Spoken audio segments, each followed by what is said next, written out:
welcome to Circle of Fame. Today we have panel discussion number 6, and the topic which we will discuss today is mental health matters, strategies for resilience and emotional well-being.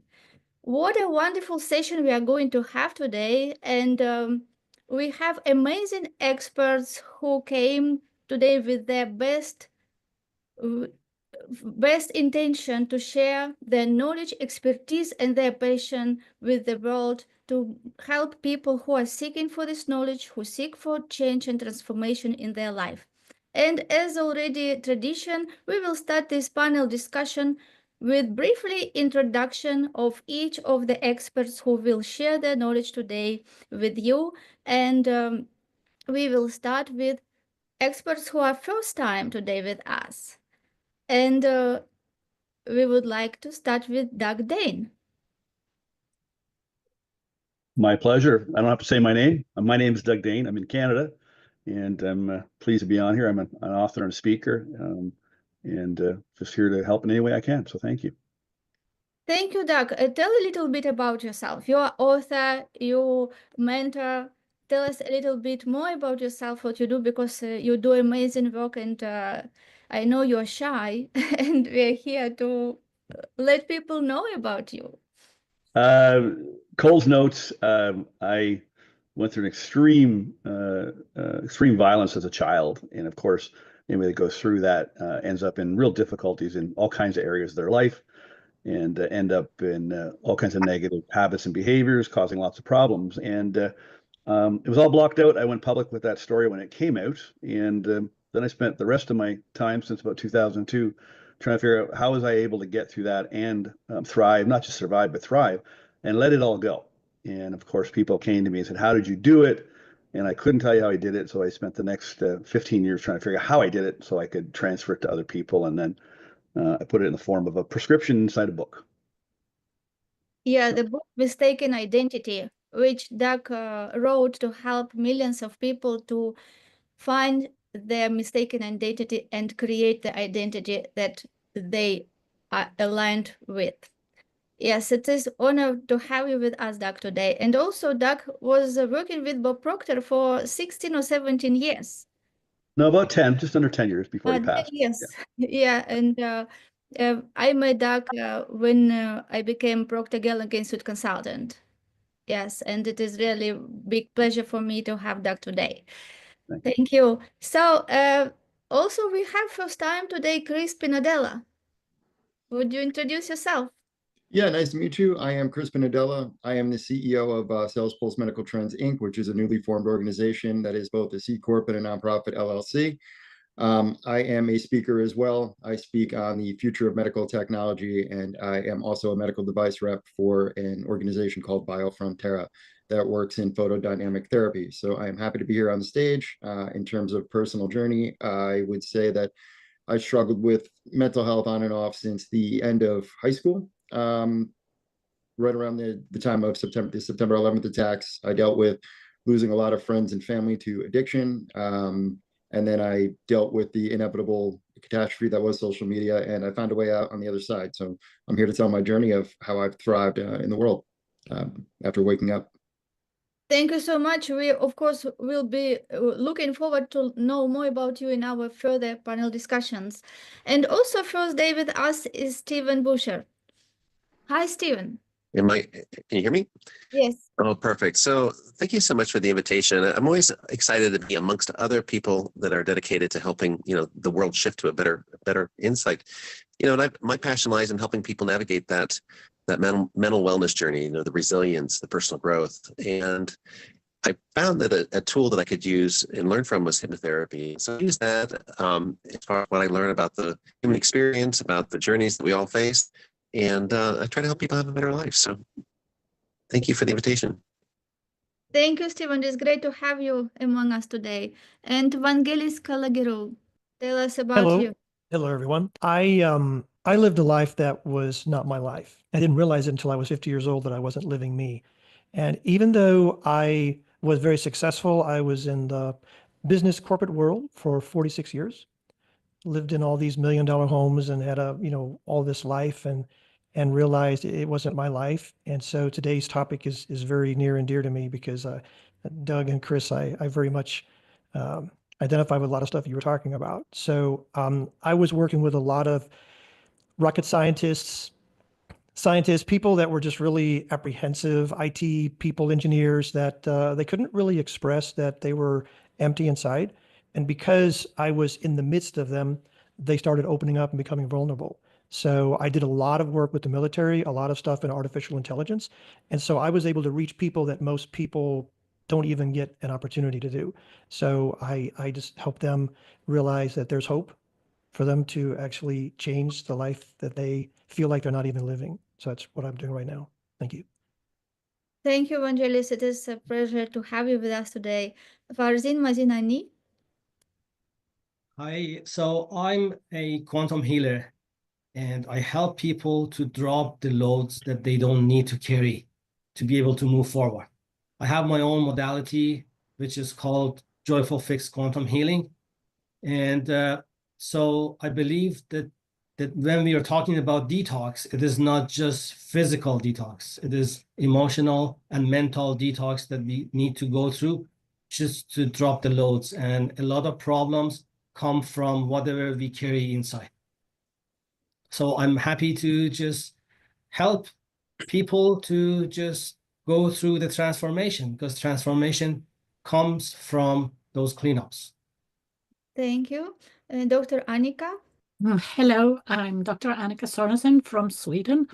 I'm a family practitioner and now also working with stress management in the leadership because they have too much on their plate and overwhelmed, scared to do a bad job and to be seen as bad, and that's scary. So I help them to find a better and easier way to lead and to become a good person for themselves and for the business, and also grow the business. I also come from a story. You're talking about stories, and I had a tragedy when I started my medical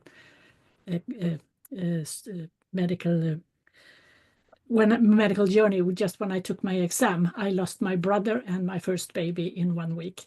So I've been in the deepest hole of stress, and from there I've learned so much from my patients and from my own life, and later on from my clients. So that's why I work with stress management in the leadership. Thank you. Thank you so much for sharing, Dr. Annika. And we also have Roxandra. Hi, thank you. Good morning, good afternoon, good evening, everyone. Yes, my name is Roxandra. I am also a stress management coach and a clarity coach, and I work with moms in business. My journey is the other way around. I'm writing a book now, and it's called From Hero to Zero, because my life is kind of the other way around. I started having everything I ever wanted. I'm originally from Romania. I had my successful business when I was 16. It was everything fantastic. And then I moved to England to study at the university. I did everything I ever wanted. I had money, I had businesses, I traveled around the world, I was teaching in orphanages. I really enjoyed the life. And then something happened. And this is when I got into a really deep burnout. This is when depression kicked in. This is when anxiety, panic attacks almost on a daily basis. And I was fighting and fighting and fighting to find answers. And then I was diagnosed with lots of, you can imagine, illnesses, and my muscles couldn't relax anymore. So from there, it was a really long journey to discover who I am again. And especially because, in a way, for me, it was like, I know, I can do lots of things, but it was really difficult. I couldn't move for 3 months. I was literally in a bed. I couldn't move. I couldn't do almost anything. So here I am now, which everything works really nice for me now because I had to go through that journey, learn about mental health, really recover, and now I'm inspiring others as well. But I do work with moms in business more because I find they are really overwhelmed quite a lot, and stress is part of motherhood as well. And yes, I'm here to support and to share my experience and my knowledge. So thank you for having me. Thank you so much. And Daniel Kobriner. Hello, everyone. Yes, I'm Daniel Kobriner. I'm French. I live in the UK. And see, I was in international sales and management for over 35 years. And a few years back, I was really questioning about, what was really my purpose there. And I realized, listening to some coaches that actually I'd been coaching people all my life, and this is really what I wanted to do. And, like Roxandra, for instance, you talk about, obviously stress and stress management. And I dealt with a lot of people, who had, issues, and I was always trying to motivate people and myself as well. I realized I was not aligned with some of the companies I was working for. So then I decided really to go there and really to help people. And sometimes it's tools, it's not complicated, but when we really listen to people, to listen to their needs, then we are able to help them. And it's why I'm doing this, and I'm very happy to be invited today in this wonderful panel discussion. Thank you. Thank you so much. This topic, mental health and resilience, resonate with me so much. I want to share just quickly about myself that I went from being millionaire and making $1 million within 2 years in my previous business, and then losing everything when all my properties were stolen, then till recovering. The war started in Ukraine, and again I had to leave everything and start from zero in new country, that is UK, where I am now.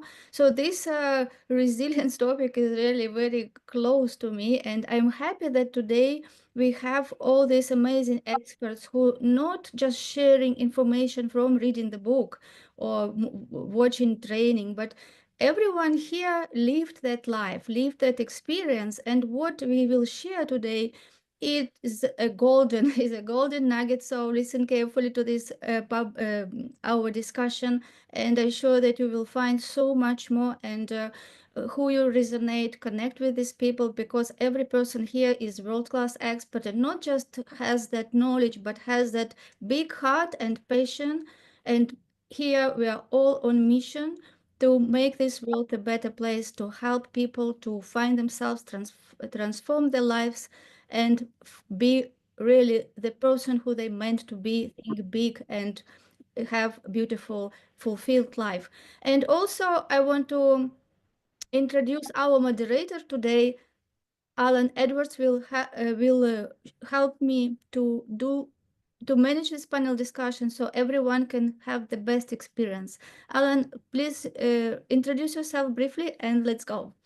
Thank you, Elena. I'm Alan Edwards. I'm a property investment and development expert. I'm based in Hampshire in the UK. I've got a lot of experience of major projects in the UK and also internationally.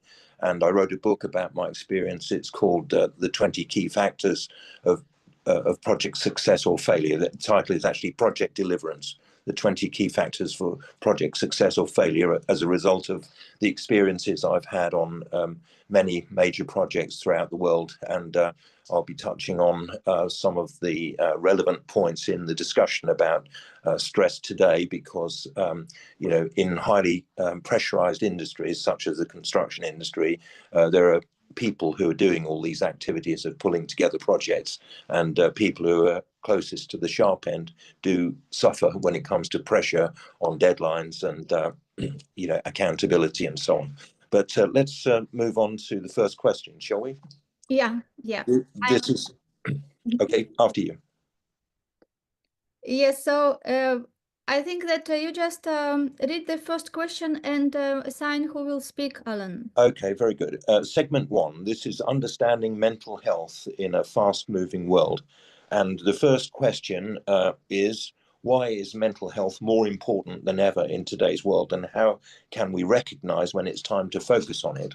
And the first speaker on this question is Chris Pinedella. Yeah, thank you. So why is mental health more important than ever? I think the answers are all around us, and the answers aren't only one. The answers are both on a macro scale, a personal scale, a micro scale, and a generational scale. Everyone is suffering from a variety of different reasons. The globe right now is at a serious inflection point where right now, for the first time that I can remember, the United States is looked at as an enemy of the world. And that terrifies me. I grew up proud as an American, and I've never been under the flag of an enemy nation. That is terrifying to me.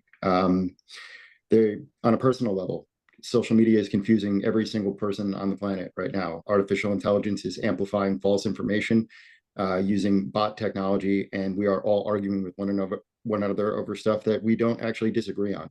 Most of us are much closer to the center on everything, and there are where people are using manufactured arguments to get us to not understand one another. And these things are the most dangerous things in the world for our youth and our children, because what we have not realized yet in the digital age, in the new age, is that when people are young, they're very impressionable. It is how we learn. What we learn from a very core young age is what shapes our foundational beliefs and reality. And when we are taught that we can look at a cell phone and that everything is horrible and we instantly know who to blame, there are all bad guys all over the place, and it's really hard to identify who the actual bad people are.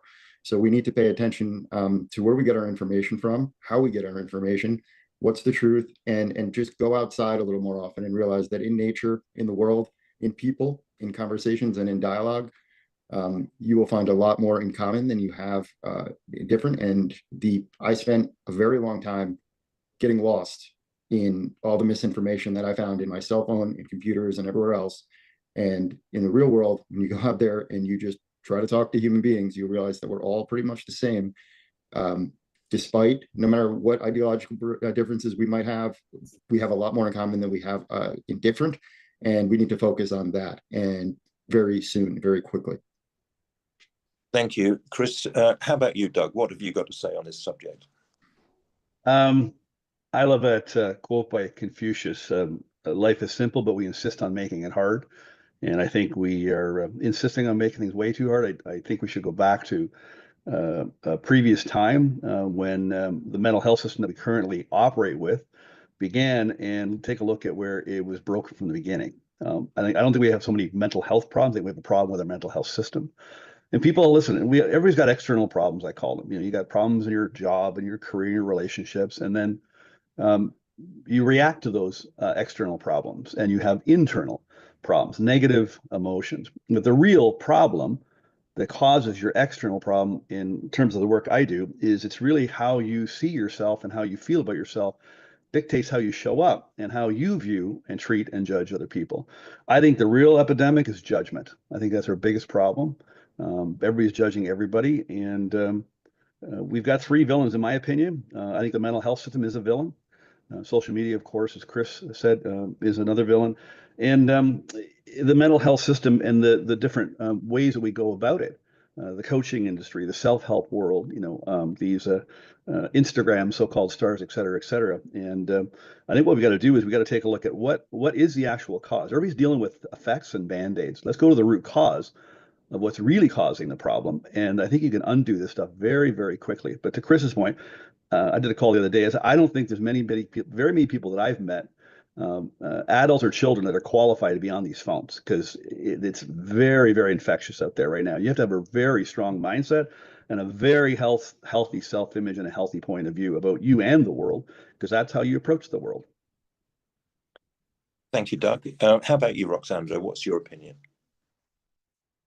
Yes, I would say that we are living in a very fast, rapid world. Like, everyone wants everything super quick and right now, even results, even money, either. Like, we don't really stay in the present moment as much.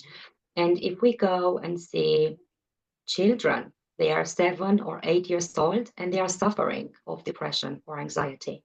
A child nowadays, it's honestly, it shouldn't be this way.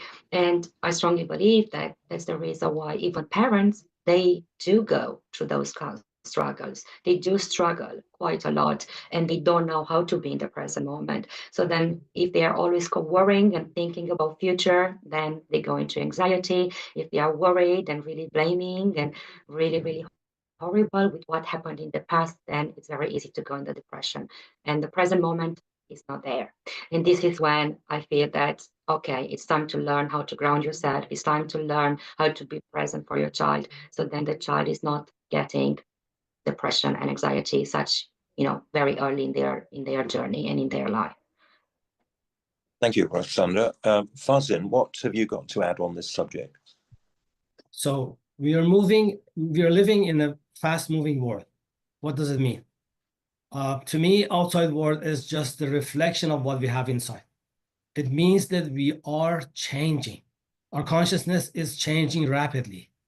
So we have something called autonomic nervous system in our body, and it has two branches. One is sympathetic nervous system, and the other one is parasympathetic nervous system. So sympathetic nervous system means that it keeps us on the survival mode. So what is survival mode?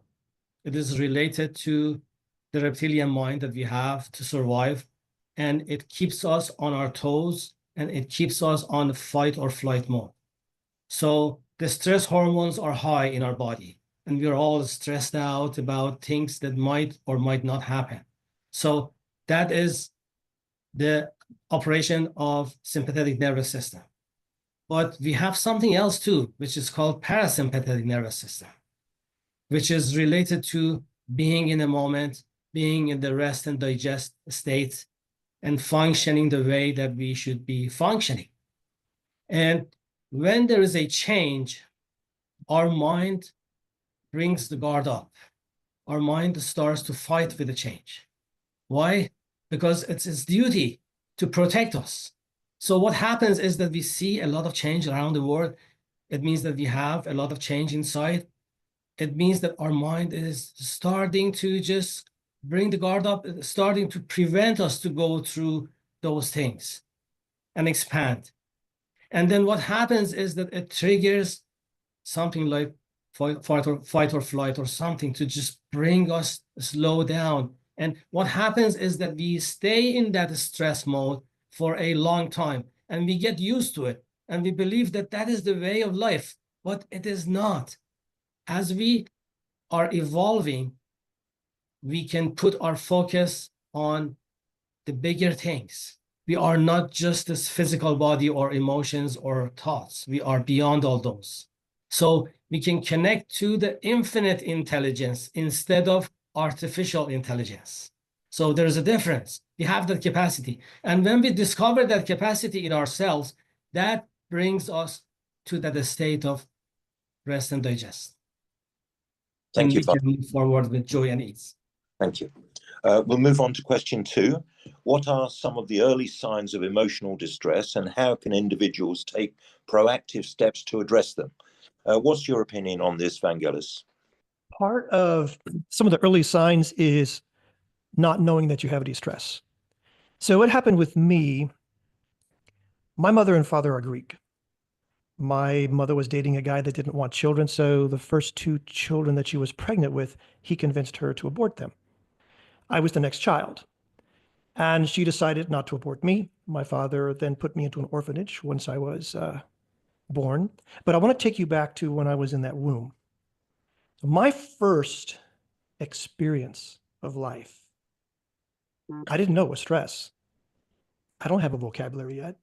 I didn't have any database of experiences of knowledge, but that was life to me. And I'm sure when my mom and dad were talking, it wasn't sitting at a table discussing calmly and, serenely. They were probably arguing, probably fighting a lot. And so that was my experience of life. And then when I was born, put into an orphanage, hey, this is life. I don't know anything else. And then as I was growing up, it didn't really change much, because even though I was in this adopted family, it was a very stressful life. They brought me to church. That was not a positive experience for me. It was just another dictating life of, the joke, if I want your opinion, I'll give it to you. It wasn't a joke. That was how my life was. So once again, okay, this is life. Now, I'm almost 70, so for the first 50 years of my life, that's the way it was. I ended up being in the business technology world for 46 years, and I'm living in a $1.3 million home, and I'm traveling all over the world. People all over know me, and I'm working with all these big time players. And this guy asks me about 20 years ago, he says, well, are you happy? I said, well, what is that? I mean, you're successful, but are you happy? I said, well, I really don't know what you mean. And so inviting me to a seminar like this wasn't going to happen. This is normal since my conception, right? So the way that I actually got out of it was speaking with someone who had been where I was, because they could identify, and they said, you're probably feeling empty, don't you? Yeah. Unfulfilled? Yeah. Trapped? Oh, definitely. Because anytime I want to talk about how I feel, everyone around me says, you should be grateful. Okay, shut me down. People telling me what to do doesn't work for a guy like me. Because again, this is all I've known. And I'm living in $1 million home. You're in a place you can't even afford your rent. And that's how things were for me for so long. But finally, I met somebody that was actually willing to listen to me. It's okay, tell me how you feel. I said, well, this and this and this and this. And after a while, not judging me, not telling me what I should be doing, and letting me actually express all this anger and rage I had. Well, however, it took me a while, it took me years, because I was, again, really deep. And then finally, I am where I am today because I found a couple of people that I met with every day for 7, 8 years and just worked through all of the stuff that was inside me. And so that's why I like this panel here, because every one of us have a particular way that we grew up, and someone out there says, okay, that's me. And that's how you start getting yourself healed. Thanks. Thank you, Vangelis. How about you, Chris? What would you say about this question? What he just said resonated with me on so many different levels that I actually have to hear the question again. That felt like he was describing my life in so many ways. So just give me the question one more time. Okay, yeah. What are some of the early signs of emotional distress, and how can individuals take proactive steps to address them? Yeah, honestly, I would say for me, the thing that I can only speak from personal experience, and I would say extreme preoccupation was my big tell. I was never present in the moment. My brain was always somewhere else. The people who were in the room with me, they weren't my focus. It was always that, as he was referring to, the parasympathetic and the sympathetic nervous system. I was always in, what might happen or what might not happen mode. All worry, no action. And then, slowly but surely that became worse, and it became not just preoccupation, it became procrastination, and then procrastination becomes stagnation, and then stagnation becomes what I would just call complete deflation, where you don't even want to get out of bed anymore. You don't want to clean up your room. You don't want to go anywhere. And to your point again about growing up I grew up in northern New Jersey, by all effects what would appear to be a wealthy family, a happy family. I've been on some amazing vacations. I've gotten to fly on private jets, and none of that ever made me happy at all. None of it in any way, shape, or form. It made me feel empty, and I always felt bad for the other people who were sitting there waiting and who were miserable. It was very obvious to me that these people were not happy in the jobs that they were doing, and that these were people that would be snide and snickering behind the doors of like, look at these people, who do they think they are? And I was always like, yeah, these people are right. Who do we think we are? I would always invite people to dine with us and whatever else. And the world has always just seemed very unfair to me. And I think it's just, to answer your question, it's when you get to the point of you just look around and you can't see anything else but the negative, that's when something's wrong. Is because I've written about it before. When you go outside and you look and you just smell the salt air from the other by an ocean, or you go and you smell grass again and you pay attention to the sun when it comes out, and you just feel nature and observe beauty, and stop paying attention to the digital world and start paying attention to the physical, beautiful, real world, and your whole perspective shifts. It's the real paradigm shift. So that's how I would answer that question. When you're seeing yourself distracted from reality, it's time to wake up. Thank you, Chris. How about you, Roxandra? What do you think on this question? So early signs of distress, I would say, especially if we talk about emotions, I would say it could actually be a case of seeing, when do you tend to explode? When do you start feeling that you're so irritable? When do you feel like it's enough and you're shouting, or you're just angry or frustrated? Those are the moments when you can actually start saying like, okay, here you go. Something is wrong. Something is happening with me. Or if you have children, it's just so easy to see their behavior, to see the way they feel. If maybe they are, very frightened by something, or they are just sad or angry, or they are just misbehaving in general. Then again, that might be a sign that something emotionally is happening in their world. And it's really, really important to go and talk on their level, and even with yourself, and identify what's causing you that state. Like, for example, for me, after years and years of working and understanding, where I am and what's causing me to feel horrible and miserable, it was a case of feeling hungry or not having proper sleep. And obviously, I had no idea how important it is to sleep, like literally to sleep, like especially I have 2 under 2, so with breastfeeding and everything, I was like, oh my gosh, sleep is so important. So those basic things, so even the need of water, you need to stay hydrated. Those are basic needs that we all have. And if those are not fulfilled, then guess what? Emotionally, yes, you can start being, not aligned. And this is when you show up as not a very nice and kind person. So this is my input, yeah. Okay, thank you, Roxandra. We're going to move on to segment 2 now, which is cultivating emotional well-being. So the next question is, what are the key daily practices that can help enhance emotional well-being? What's your opinion on this, Dr. Annika? Yes, and I usually do practical things, so I'm still going to talk about practical things. And some of the daily practices, among other things, to enhance emotional well-being are taking short breaks often and daily 30-minute walks. And the short breaks, they can just be like stretching, do something like that, or go get a glass of water, rehydrate. You talked about right now, or taking a few deep breaths, because in these moments your brain will have a rest and you can adjust to clear thinking again. And stress hormones go down when you take that break, and you will feel well and be more effective. The 30-minute walks are also a way to restore your brain, because you can think clearly while you use your muscles. So when you're doing things with your body, your brain is getting more straightened up again. And that's a gift from the evolution to help us to fight the animals on the savannah back then in the best way. So we could actually run to safety and not just run randomly, or to, if we needed to fight with the animals, to do the right things with your muscles, thinking, how can I do this? So you'd not be eaten.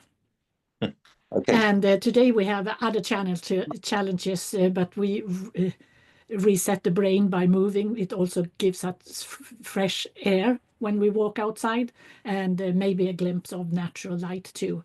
And the 30-minute walks are today the first pill for light to medium depression to be tested before you even think about pills. That's what I order when I'm a doctor. Thank you very much, Dr. Annika. How about you, Daniel Kobriner? What have you got to say on this question? Well, on top of what Dr. Annika was saying, one thing which is quite useful is to start with the day with daily routines. And for everybody, it can mean different things. For instance, it can be practicing gratitude, being grateful for 3 things we're really grateful for. Starting doing some journaling. Or it could be as well, for instance, doing some meditation. Very often, it's people like as well practicing some exercises. For instance, okay, we talked about walking, but in the morning it could be some stretching, it could be some exercises. And one very important point is to try to distance oneself from phones and social media, just to take some time for oneself, relax. And the last point I would say, and it was mentioned before, I think by Roxandra, is really sleep. Sleep is so important, because this is really where we reconnect. This is where we recharge our batteries. And this is what enables us to be more energetic for the next day. Thank you, Daniel. Farzin, would you like to add anything on this question? One of the things that helped me a lot is deep breathing. The reason is that, we have some subconscious processes in our body, like digestion, like the heartbeat that we have or whatever. And they are very complicated if you think about it. For example, the digestion system, nobody can replicate that because it's so complicated. We put a lot of things, a mixture of different things in our body, and then it starts to separate the good things from the bad. And so it is very hard to just even imagine operating in that level. Nobody can make something like that. But it is part of our system. So everything is automatic on the background. The only thing that is automatic and part of subconscious, what we have control on, is breathing. That is the only exception. So when we have stressful situation, when we are not in a good mood or something like that, we have grief or whatever, we usually have those shallow breathing, and it is part of it. But we can reverse it by changing the way that we breathe. So if we start changing the rhythms and consciously start breathing deeply, things start to shift. And there are some specific instructions on the ways that we can breathe. For example, you might be familiar with 4, 7, 8 breathing. So for 4 counts, you breathe in. For 7 counts, you hold your breath. And for 8 counts, you just breathe out. And then try it. When you try it, after 3 or 4 breathing, you feel calm. And then it switches from that sympathetic nervous system to parasympathetic nervous system. So that is the key. You just turn on that switch, it switches everything for you. Very good. Thank you, Farzin. We'll move on to the next question now. How can someone maintain emotional balance in times of uncertainty or stress? What do you think about this, Doug? I think what we've got to do, there was a great quote by Alvin Toffler. I think he's a futurist. He said the illiterate of the 21st century won't be people that can't read or write, but it'll be the people that can't learn, unlearn, and relearn. And so we have to, there's a lot of stuff we have to unlearn, really. I mean, everything we're talking about here, everything that you see, everything you read is primarily people's viewpoints. I mean, I love what Farzin said. I mean, the one thing we have control over is breath. That's a fact. And so there's we have a lot of information about how we approach this. And there's all kinds of modalities, all kinds of suggestions, there are all kinds of things you can do. But I think what we got to do is we got to unlearn and relearn and learn why are we operating the way we're operating. It's all learned. All your negative emotions primarily are results of the past, or they're a result of how you were taught to judge and react to certain things. I mean, the fact is, any one of us can get to a place of equanimity.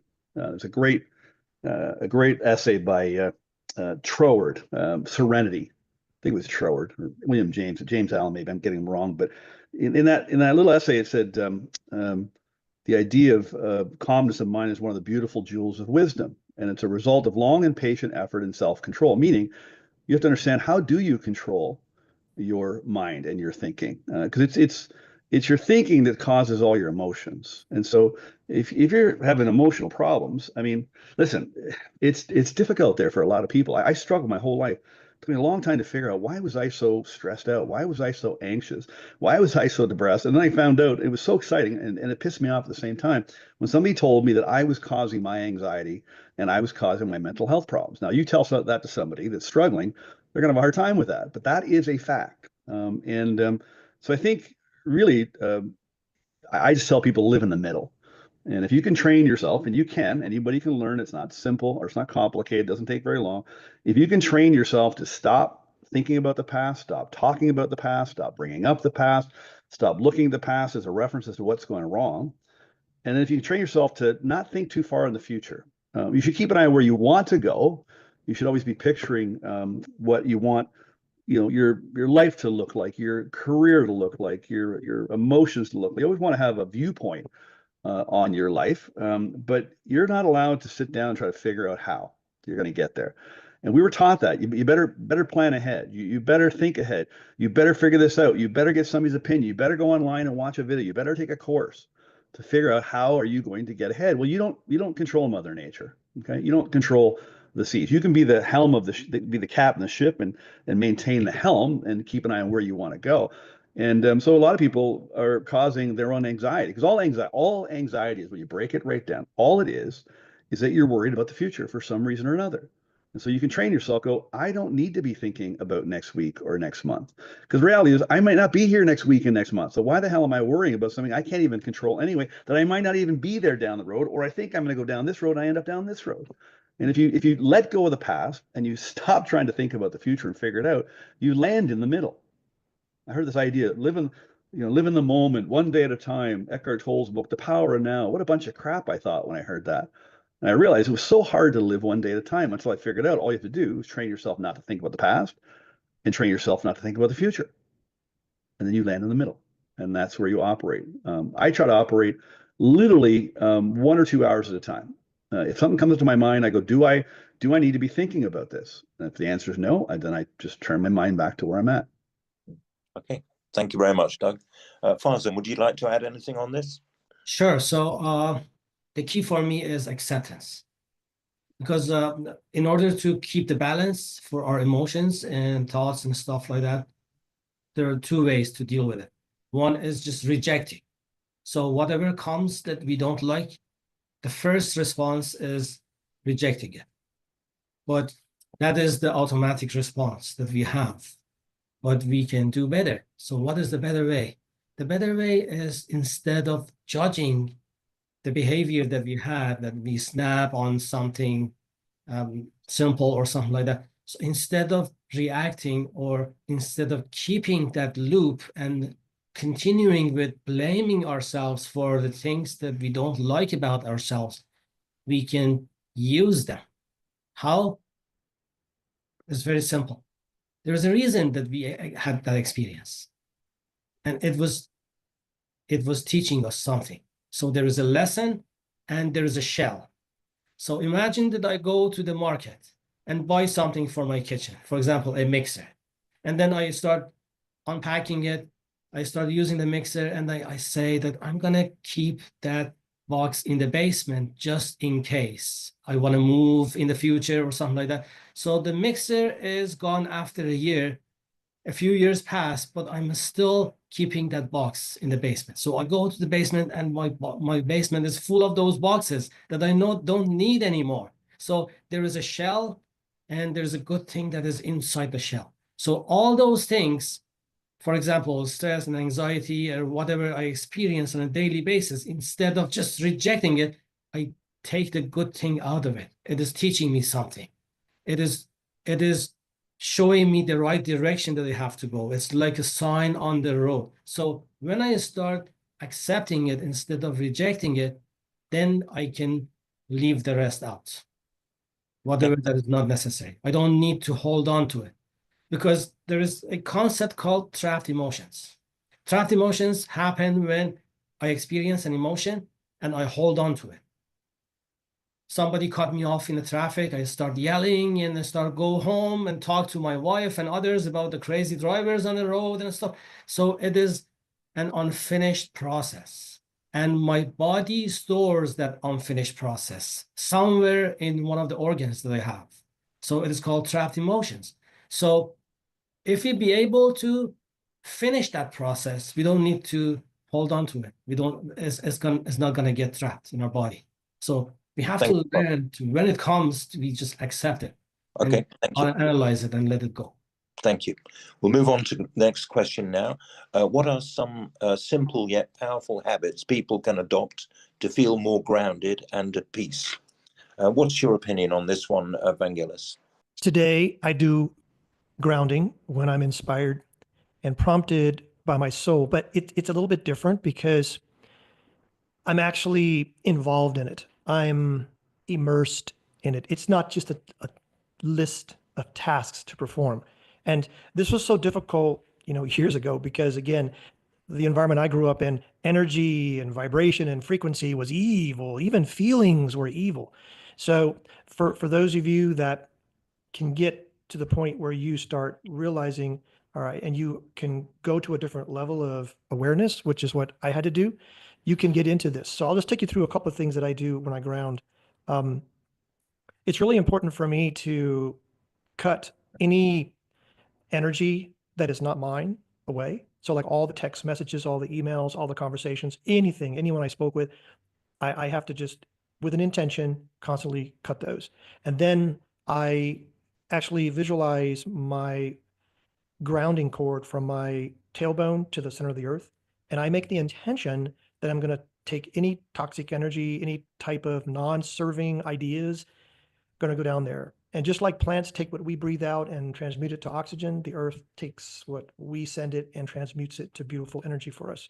And then I actually pull in energy from the cosmos somewhere, and I just activate every single cell in my body. And I just actually visualize it, just like in the movie The Matrix, where you could see that thing just coming down the body and just visualize it. And so what that helps me do is now I'm in a place where if I see anyone's energy that's not mine, I just send it right back to them. And I do this whenever I'm inspired to do this. It could be 2 times a day, it could be once a day. But what it has allowed me to do is now I can access portals on different dimensions, all the way up to the 9th dimension. Things that I'm doing today wasn't even a thought or possibility years ago. So again, just to realize you've got all these energy centers in you, my chakras, there's 32 of them, 7 of your primary, and then the rest are organs and different parts. And so I just visualize all that. And you can get some books if you're not sure of what all this means, because, you know, just to understand how all that works, and just do that daily practice, and you will see a tremendous difference. Thanks. Okay, thank you, Vangelis.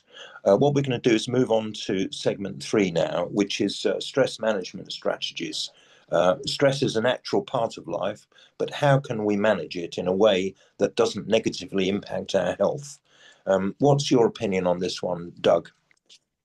Simplify, simplify, simplify. Start out your day slow, very, very slow. One mentor of mine said, Doug, we're human beings, we're not human doings. Another person said, most things get done through neglect. You think you got to do all these things when you don't. So I think you got to start out the morning slow. And, you know, obviously it's great. I think you just got to keep the simple steps, you know, get some fresh air, go for a walk, get a good night's sleep. Just practice, as I said, just focusing on right now and what you're supposed to be focusing on. I think a lot of people and have a misunderstanding around how their mind actually operates. So, you know, we are goal seeking by nature. You know, we're always seeking and pursuing. And in the absence of providing your mind with something to focus on, you could be all over the place. And so I think if you do have something that's, you know, important to you, that's you're focusing on, then you don't get as distracted as much. We're talking about distractions a lot, right? Attention fragmentation, cognitive dissonance, all these terms they throw around.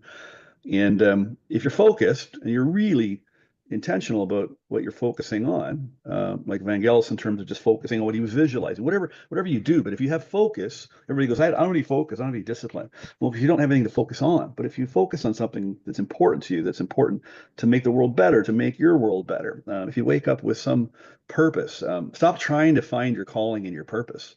You'll spend the whole life looking for it. If you start paying attention and stop thinking so much, you'll probably bump into it, and you'll know what you're supposed to be doing with the rest of this life that you have.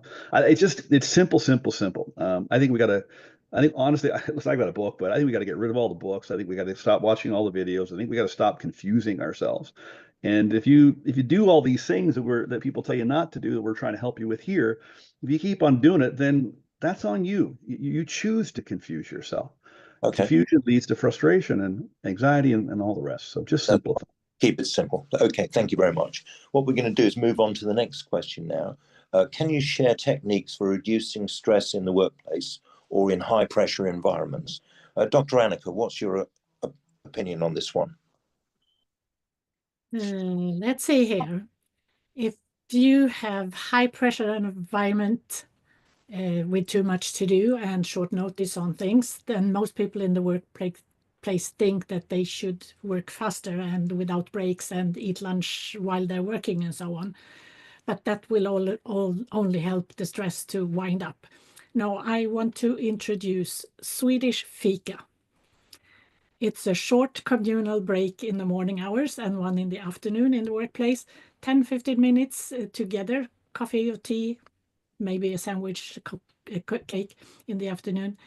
talking about whatever private things. And most often you can also meet someone you needed to go to for whatever reason in your work, and you find them here, and then you connect and can talk about the questions you needed. And the same principle for lunch, same hours in the same place, so you meet.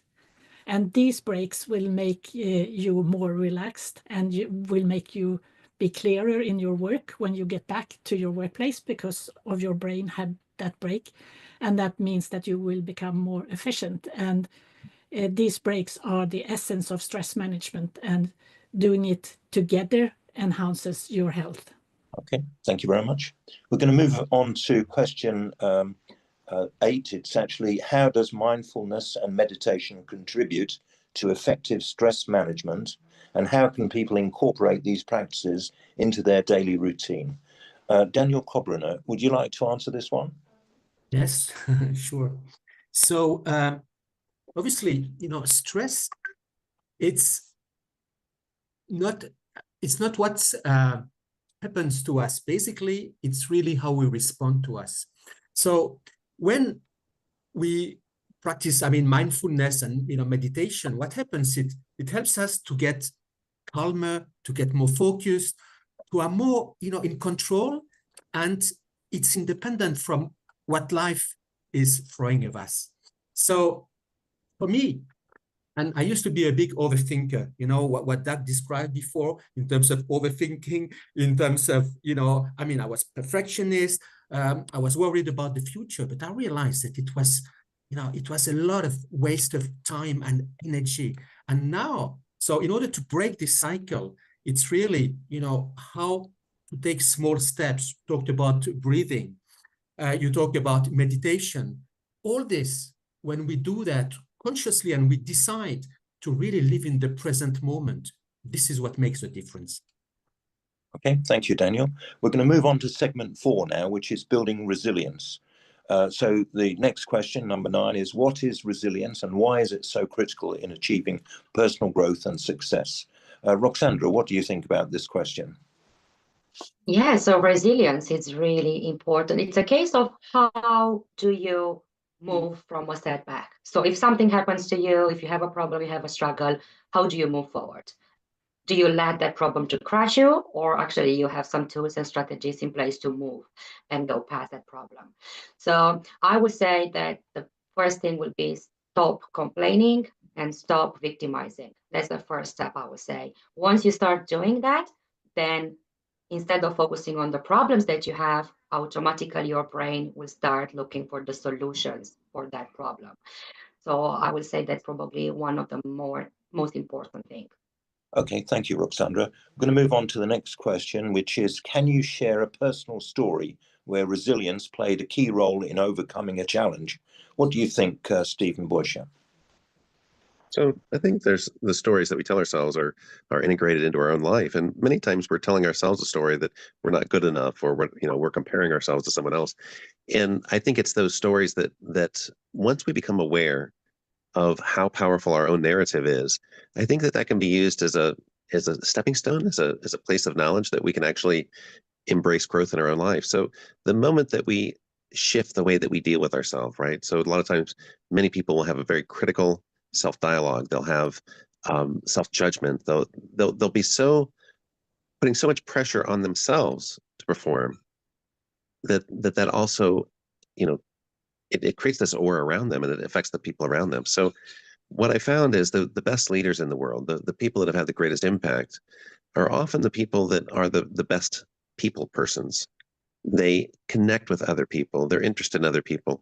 And there's this beautiful thing that happens is once you grow in this area of self-awareness, you realize that we don't really need to do anything to be significant, right? So if you embrace that idea, you don't have to do anything for anyone else. You can step into the arena as a learner, right? To not know the answer. And there's a beautiful thing that happens when we don't know the answer. We actually learn from those that are in our circle. We become more than if we walked into the space with the answer. So when we're talking about, mental wellness and connection and all of this, I do believe that we're seeking to be our authentic self. We're seeking a place of security and safety where we can simply be who we are. And I do also believe that we have these things called self-judgment. When judgment happens, I think we have a biological response that says, I don't like that. This is something to warn about, right? It triggers all the amygdala and all of the chemical responses because we want this long-term safety. We want this long-term, experience. And so if we're talking about resilience, things will happen where we will, drop back and we will be triggered by someone else. Something will happen and it's okay. There's nothing wrong with that. But if we realize it, if we recognize it, right, and grow from it, then I think every time that we have an experience like that, we're leveling up. And not only are we leveling up, but we're modeling that for those around us. So I think it has a great impact on the world. So for me, this whole idea about having a better life, mental health, it's all about having the maximal quality of life. And if we can figure out what that is for us, right, that includes our physical health, it includes our emotional health, it includes having a sense of purpose, all of that. If we can tie into that, I think we can make a better world, not only for ourselves, but for everyone else. Thank you, Steve. We're going to move on to the next question now, which is, how can someone build resilience, especially when facing personal or professional setbacks? Elena, what's your answer to this one? This all starts with attitude. Yeah, so for me, especially, it helped when I understood that I can embrace the challenges, and every challenge has something good. And I trained my mind to look for good in every problem, every situation that I don't like. I don't even consider it as a problem anymore. After I shifted my mind, I just automatically look what is good in this. And also what helped me is the storytell about who knows, is it good or is it bad? And when I looked back, the biggest challenges in my life were very good because even the situation when I lost all the property, which was about $500,000, 3 houses, car, everything was stolen. And of course, that time it was just what can be worse.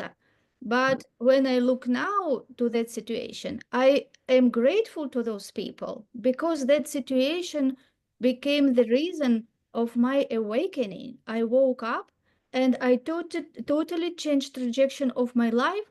And this is how I started looking for personal growth, personal development. I found Bob Proctor at the time, and that exact situation became a blessing because if it didn't happen, now I would not be here with you today. So I think that attitude and yes, this exactly embracing challenges and understanding that everything happens for me. Everything happens for me.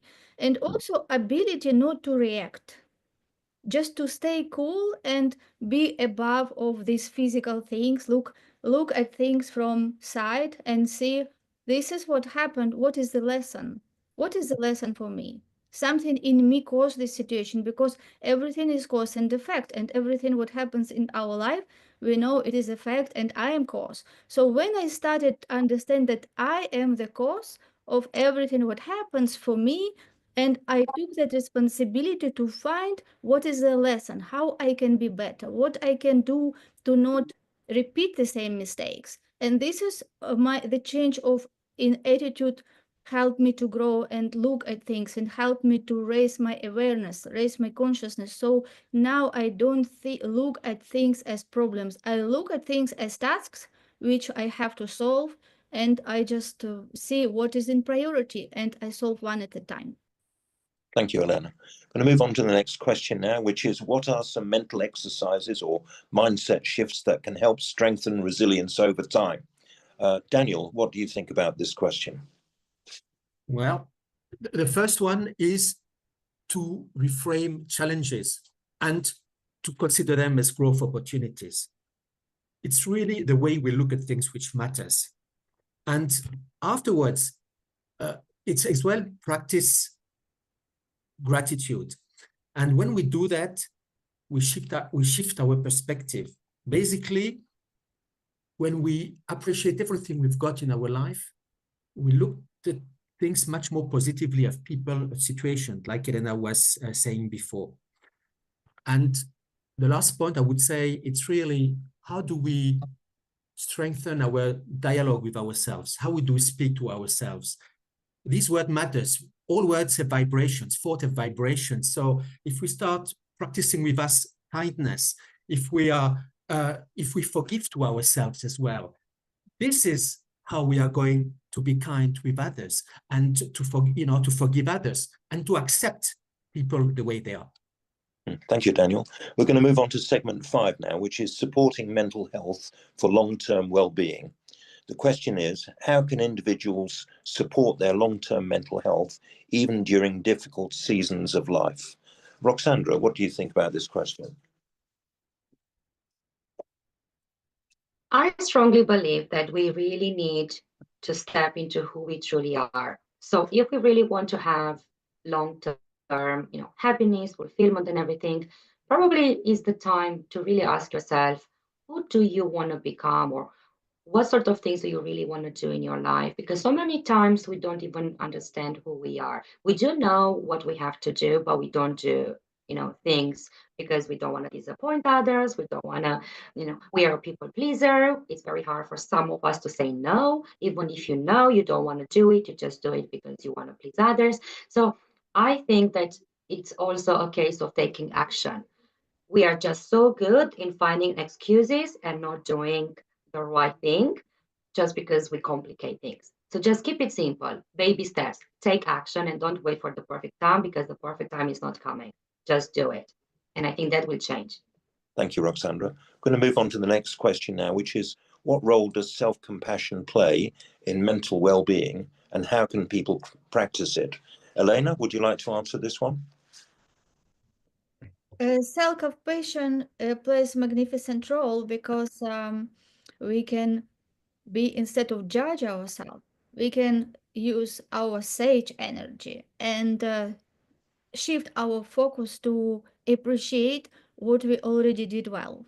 Yes, and instead of judging or being also high achiever, we have a lot of different saboteurs which dwell in our left brain. And when we move to sage energy, we become more focused on positive things. Because if we go judging ourselves and think why we didn't do that and how we can do it better, it will not give us good results. It will lead to exhaustion, anxiety, stress. So every time when we feel that something goes wrong, it is always good to shift to the brain, to right brain, and instead of being in left brain, which is analytical mind and all those thoughts and so many different thoughts, like 500 thoughts we have every day, we go to sage energy and we can think about some sensation or some, again, as some of you already mentioned, focus on the breath and come from that brain to another right one and be grateful for who we are, what we do, and come from that place, and it will be more effective and productive in results. Thank you, Elena. I'm going to move on to our final question now, which is, what advice do you have for those who want to help others manage their mental health and build resilience? Farzin, what do you think of this?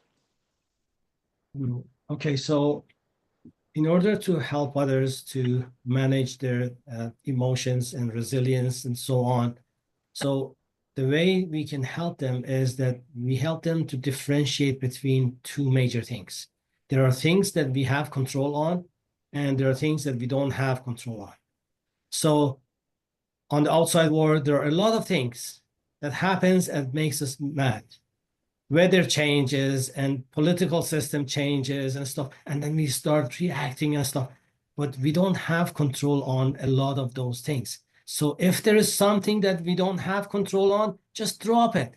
We don't need to even think about it because we can't do anything about it. Why bother? So there are things that we have control on, like our mood or something like that. So what about those? That is the way we can do it.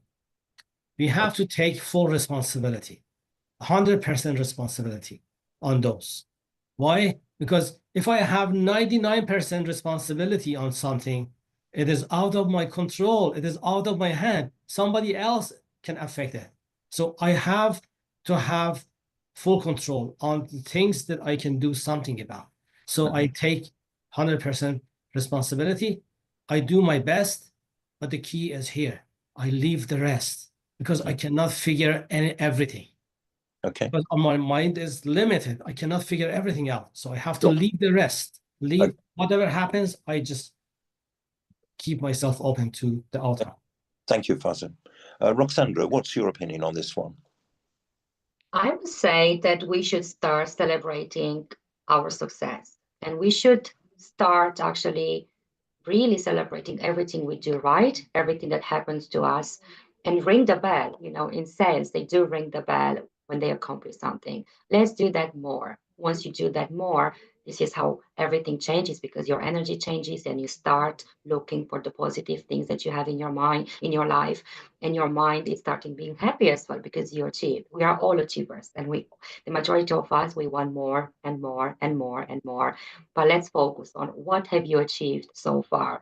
You know, people do usually do those big posters, and they really think about what's the next thing to do. Let's have a look at what have we achieved so far and just celebrate your success on the way.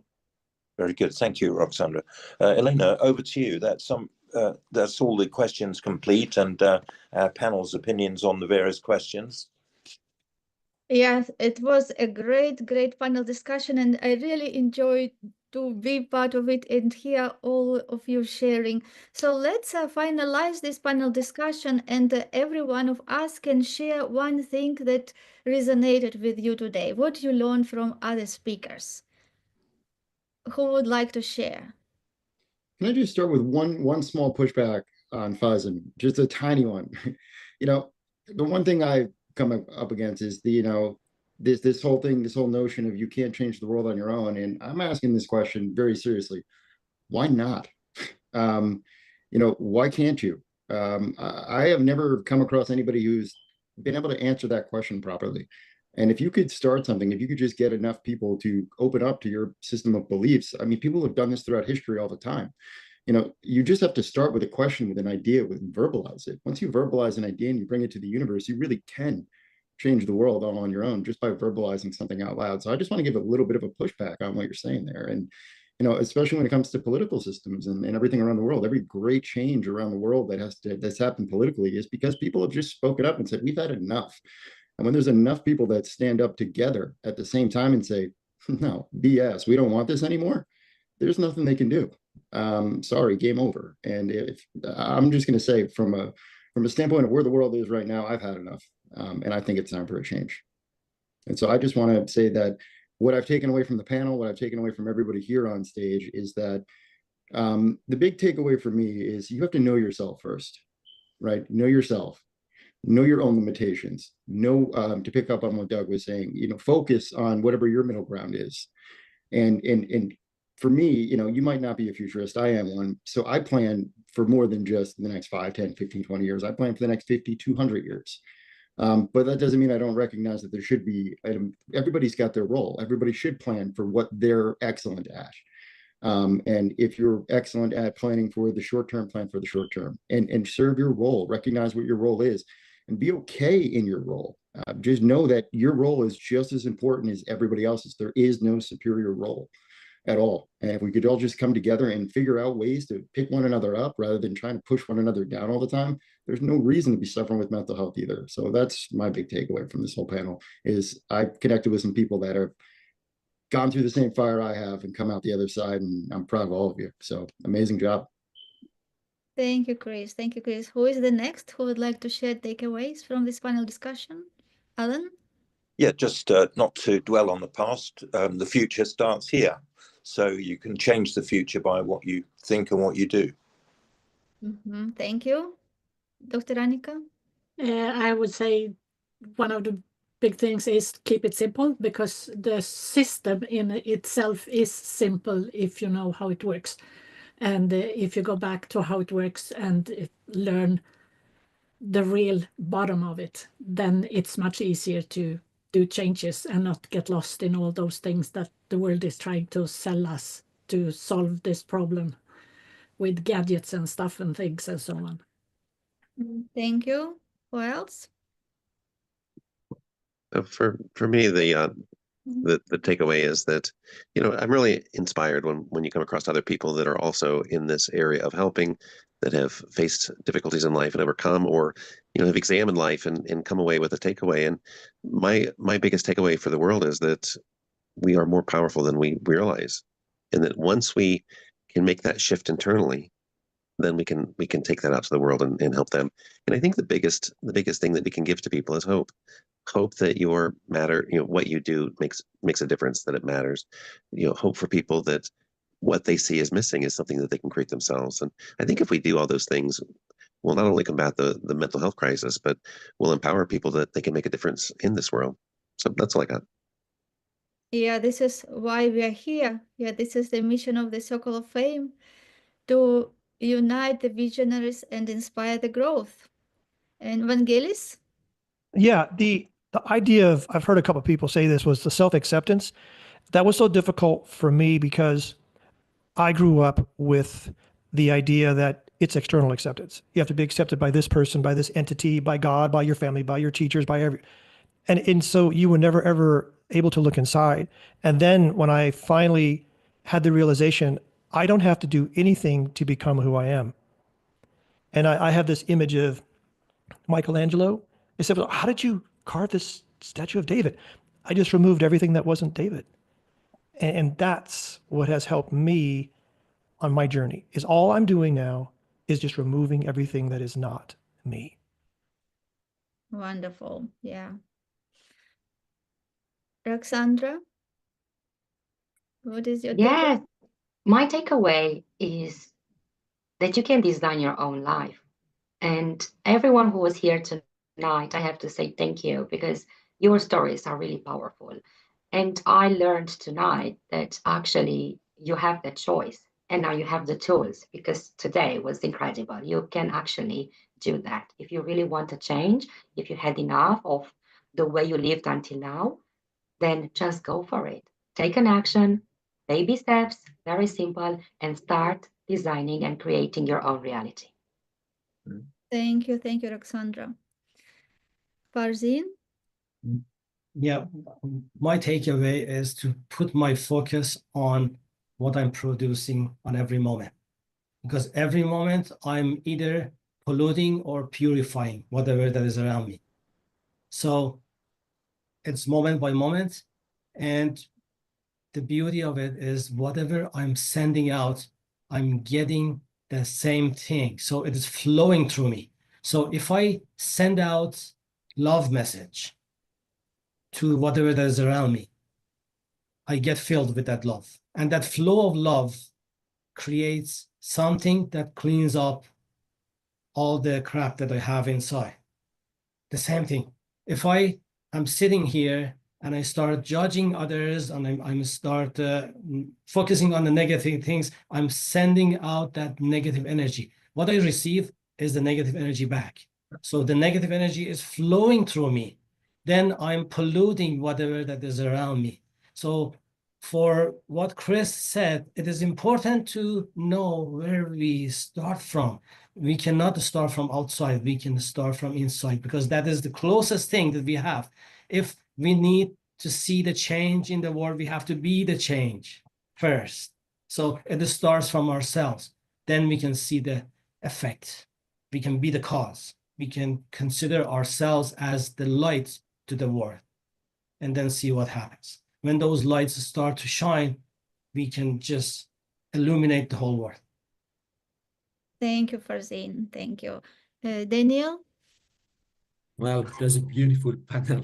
And you see, what I take from that is that we've got to live our passions. We've got to give to the world. We've got to be our fully authentic selves. Like Vangelis say, we've got to remove the layers, be who we are.